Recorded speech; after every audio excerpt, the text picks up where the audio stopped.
Hello friends, ಎಲ್ರಿಗೂ ನಮಸ್ಕಾರ. ಎಲ್ಲರೂ ಹೇಗಿದ್ದೀರಾ? ಐ ಹೋಪ್ ಎಲ್ಲರೂ ಚೆನ್ನಾಗಿದ್ದೀರಾ ಅಂದ್ಕೊಂಡಿದ್ದೀನಿ.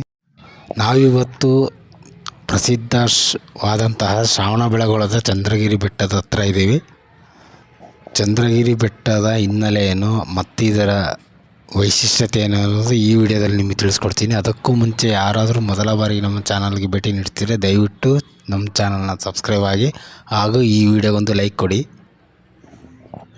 ಈ ಬೆಟ್ಟದ ಆರಂಭಿಕ ಹೆಸರು ಬಂದು ಕಲ್ಬಪ್ಪು ಅಂತೇಳಿ. ಕ್ರಿಸ್ತಪೂರ್ವ 300ರಲ್ಲಿ ಕೈವಲ್ಯವನ್ನು ಪಡೆಯೋದಕ್ಕೋಸ್ಕರ ಭದ್ರಬಾಹು ಹಾಗೂ ಚಂದ್ರಗುಪ್ತ ಈ ಸ್ಥಳಕ್ಕೆ ಭೇಟಿ ನೀಡ್ತಾರೆ. ಚಂದ್ರಗುಪ್ತನು ಈ ಬೆಟ್ಟದಲ್ಲಿ ವಾಸಿಸುತ್ತಿದ್ದ ಹಾಗೂ ತಪಸ್ಸು ಮಾಡಿದ್ರಲ್ಲಿ ಮೊದಲನೆಯಂತ ಹೇಳ್ಬೋದು. ಅದಕ್ಕೆ ಈ ಬೆಟ್ಟಕ್ಕೆ ಚಂದ್ರಗಿರಿ ಪರ್ವತ ಅಂತ ಹೆಸರು ಬಂತು. ಈ ಬೆಟ್ಟವು ಸುಮಾರು ಸಮುದ್ರ ಮಟ್ಟದಿಂದ 3049 ಅಡಿ ಹಾಗೂ ನೆಲಮಟ್ಟದಿಂದ 200 ಅಡಿ ಎತ್ತರದಲ್ಲಿದೆ.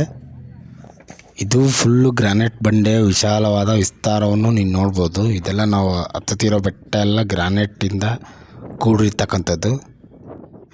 ಕ್ರಿಸ್ತಪೂರ್ವ 3ನೇ ಶತಮಾನದಿಂದ ಕ್ರಿಸ್ತಶಕ 12ನೇ ಶತಮಾನದ ಒಳಗೆ ಶ್ರವಣಬೆಳಗೊಳ ಒಂದು ಇತಿಹಾಸದಲ್ಲಿ ಪ್ರಾಬಲ್ಯವನ್ನು ಹೊಂದಿತಂತಲೇ ಹೇಳ್ಬೋದು. ಈ ಶ್ರವಣಬೆಳಗೊಳವು ಜೈನ ಸಂಪ್ರದಾಯಕ್ಕೆ ಒಂದು ವಿಶೇಷವಾದ ಸ್ಥಳವಾಗಿತ್ತು ಅಂತಲೇ ಹೇಳ್ಬೋದು. ಈ ಬೆಟ್ಟದ ವಿಶೇಷ ಏನಂದರೆ ಇದು ಉತ್ತರಾಭಿಮುಖವಾಗಿರ್ತಕ್ಕಂತಹ ಬೆಟ್ಟ.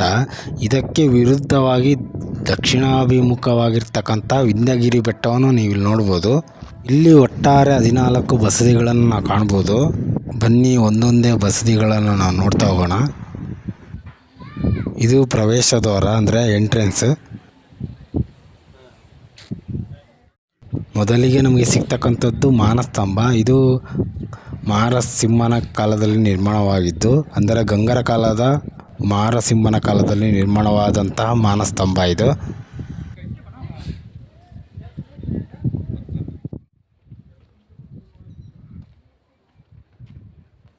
ಮೊದಲಿಗೆ ನಮಗೆ ಸಿಗ್ತಕ್ಕಂಥದ್ದು ಶಾಂತಿನಾಥ ಬಸದಿ. ಇಲ್ಲಿ ಶಾಂತಿನಾಥ ಮೂರ್ತಿಯನ್ನು ನಾವು ಕಾಣ್ಬೋದು.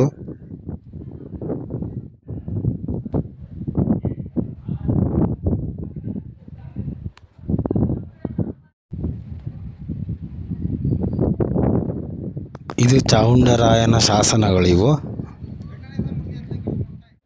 ನಂತರ ಇಲ್ಲಿ ಬಾಹುಬಲಿಯ ಅಣ್ಣನಾದಂತಹ ಭರತನ ಪ್ರತಿಮೆಯನ್ನು ಕಾಣ್ಬೋದು. ಇದು ಬಳಪದ ಕಲ್ಲಿನಿಂದ ಮಾಡಲ್ಪಟ್ಟಿದೆ. ಈ ಬಸದಿಗಳು ನಿರ್ಮಾಣ ಆಗಿದ್ದು ಗಂಗರ ಕಾಲದಲ್ಲಿ. ಗಂಗರ ಚಿಹ್ನೆಯಾದ ಗಜಲಕ್ಷ್ಮಿಯನ್ನು ನೀವು ನೋಡ್ಬೋದು.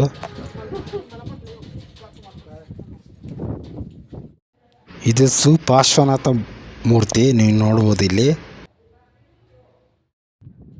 ಈಗ ನಾವಿಲ್ಲಿ ನೋಡ್ತಕ್ಕಂಥದ್ದು ಚಂದ್ರನಾಥ ಬಸದಿ. ಒಳಗಡೆ ಹೋಗೋಣ ಬನ್ನಿ.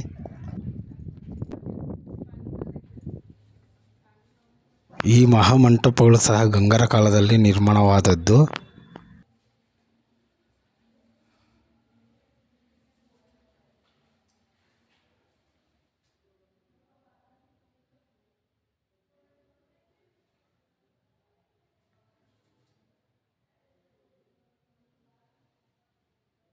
ಇಲ್ಲಿ ಸಹ ಚಂದ್ರನಾಥ ತೀರ್ಥಂಕರರ ಮೂರ್ತಿಯನ್ನು ನೀವು ಕಾಣ್ಬೋದು. ಇಲ್ಲಿರ್ತಕ್ಕಂತಹ ಪ್ರಸಿದ್ಧ ಬಸದಿಗಳಲ್ಲಿ ಚಾವುಂಡರಾಯ ಬಸದಿ ಕೂಡ ಒಂದು. ಇದು ಅತಿ ದೊಡ್ಡ ಹಾಗೂ ಪ್ರಸಿದ್ಧ ಬಸದಿ ಅಂತಲೇ ಹೇಳ್ಬೋದು. ಇಲ್ಲಿ ಕಾಣ್ತಾ ಇದೆ ನೋಡಿ, ಚಾವುಂಡರಾಯ ಬಸದಿ ಇದು. ಇದು ಸಹ ಗಂಗರ ಕಾಲದಲ್ಲಿ ನಿರ್ಮಾಣವಾದಂತಹ ಪ್ರಸಿದ್ಧ ಬಸದಿ.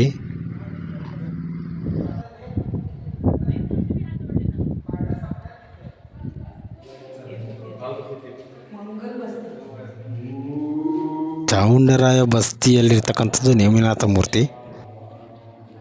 ಈ ಬಸದಿಗಳ ವಿಶೇಷತೆ ಏನಂದರೆ, ಒಂದು ಕಡೆ ಗೋಮಾದಯಕ್ಷ ಮತ್ತು ಕುಷ್ಮಾಂಡಿನಿ ದೇವಿ. ಎಲ್ಲ ಬಸದಿಗಳಲ್ಲೂ ಈ 2 ಮೂರ್ತಿಗಳನ್ನು ನೀವು ಕಾಣ್ಬೋದು.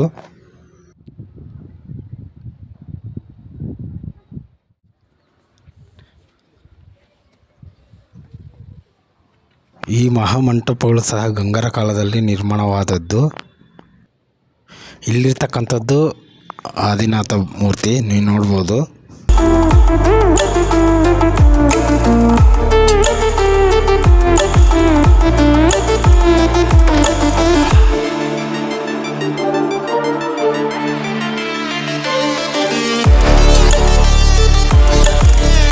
ಇದು ಶಾಂತಿನಾಥನ ಮೂರ್ತಿ ನೋಡ್ಬೋದು ನೀವು.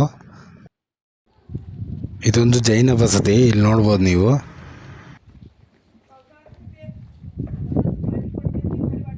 ಗಂಗರ ಕಾಲದಲ್ಲಿ ನಿರ್ಮಾಣವಾದಂತಹ ಬಸದಿ. ಇದು ತೇರಿನ ಬಸದಿ.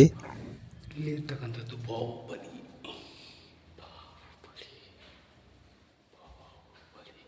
ಈ ತೇರಿನ ಬಸದಿ ಒಳಗಿರ್ತಕ್ಕಂಥದ್ದು ಬಾಹುಬಲಿ ಮೂರ್ತಿ ನೋಡ್ಬೋದು ನೀವು ಇಲ್ಲಿ.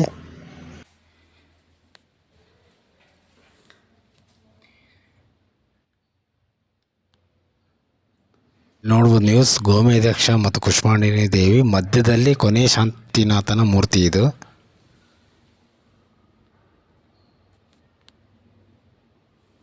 ಇಲ್ಲಿ ಸಹ ಶಾಂತಲಾ ದೇವಿಯ ಶಾಸನವನ್ನು ನೀವು ಕಾಣಬಹುದು.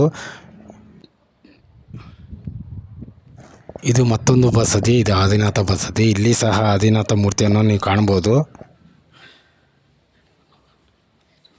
ಈ ಥರ ಬಸದಿಗಳು ಸುಮಾರು 14 ಈ ಬೆಟ್ಟದ ಮೇಲಿರ್ತಕ್ಕಂಥದ್ದು ವಿಶೇಷವಾಗಿದೆ.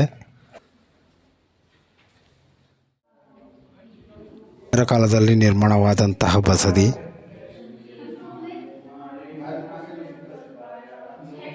ಇದು ಕತ್ತಲೆ ಬಸದಿ. ಕತ್ತಲೆ ಬಸದಿ ವಿಶೇಷ ಏನಂದರೆ ಆದಿನಾಥ ಮೂರ್ತಿ ಮತ್ತು ಕುಷ್ಮಾಂಡನಿ ದೇವಿ, ಪಾರ್ಶ್ವನಾಥ ಮೂರ್ತಿ ಮತ್ತು ಪದ್ಮಾವತಿ ದೇವಿಯನ್ನು ಈ ಕತ್ತಲೆ ಬಸದಿಯಲ್ಲಿ ನಾವು ಕಾಣ್ಬೋದು.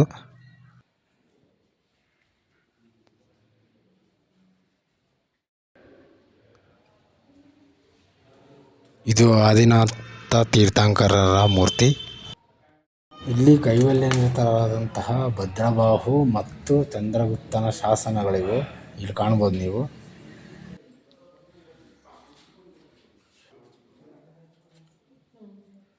ಇಲ್ಲಿ ಪದ್ಮಾವತಿ, ಪಾರ್ಶ್ವನಾಥ ಮತ್ತು ಕುಷ್ಮಾಂಡಿನಿ ದೇವಿಯ ಮೂರ್ತಿಗಳನ್ನು ಕಾಣ್ಬೋದು. ಇಲ್ಲಿರ್ತಕ್ಕಂಥ ಪಾರ್ಶ್ವನಾಥ ಬಸದಿ ಹಾಗೂ ಪಾರ್ಶ್ವನಾಥ ಮೂರ್ತಿ ಇದು ಬಹು ದೊಡ್ಡದಾದ ಮೂರ್ತಿ ಅಂತಲೇ ಹೇಳ್ಬೋದು.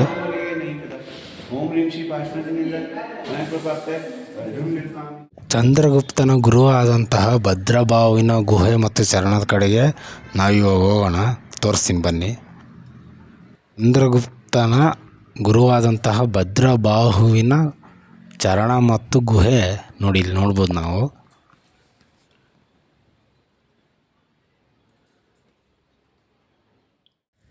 ಚಂದ್ರಗಿರಿ ಪರ್ವತವು ಜೈನರ ಕಾಲದ ಪವಿತ್ರವಾದಂತಹ ಒಂದು ಸ್ಥಳವ ಅಂತಲೇ ಹೇಳ್ಬೋದು. ದಯವಿಟ್ಟು ಇಲ್ಲಿಗೂ ಒಮ್ಮೆ ಭೇಟಿ ನೀಡಿ. ಈ ಮಾಹಿತಿ ನಿಮ್ಗೆ ಏನಾದರೂ ಇಷ್ಟ ಆಗಿದ್ರೆ ನಮ್ಮ ಚಾನಲ್ನ ಸಬ್ಸ್ಕ್ರೈಬ್ ಮಾಡಿ ಹಾಗೂ ಈ ವಿಡಿಯೋಗೊಂದು ಲೈಕ್ ಕೊಡಿ. Thank you.